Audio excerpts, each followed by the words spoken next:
Fussy cutting blocks from a panel isn't always easy because the squares aren't always perfectly straight. It's just part of the printing process, but you can work around that to make your square as straight as possible.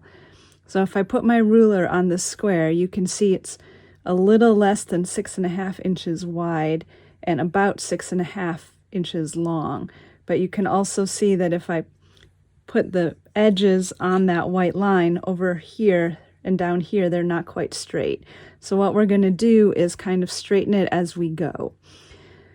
So I'm going to cut these two sides first, and I'm pulling on the fabric a little bit so that I can make this burgundy border as straight as I can get it in both directions, because I don't want this brown line or that burgundy line to look crooked when I sew. So when I've got that kind of as straight as I can get it, I want to make sure I have about the same amount extending beyond that border on both sides. And I'm going to cut that side and then cut along the, oopsies, and then cut along the top. So I've got two sides done. And then I'm just going to turn my ruler and leave the square where it is. And I'm going to look again at this line. How straight is my ruler with that line? Doesn't need to be on it, but needs to be parallel so that it's not going to create crookedness. And I'm going to cut this line and cut here.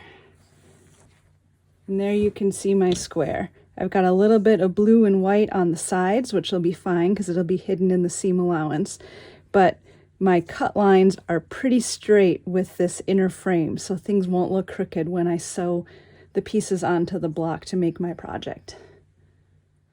You can also help make sure that your fussy cut square looks straight in the end when you stitch pieces together. So I'm adding this piece to the right side of my square.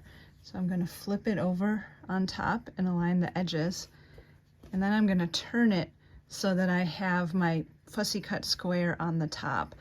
And this means as I stitch, I can keep an eye on how straight my stitch line is compared to this white line and this green border.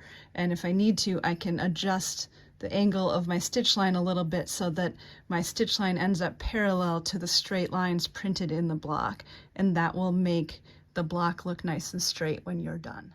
And here you can see the green borders of this block turned out pretty straight just by those tips that I gave you.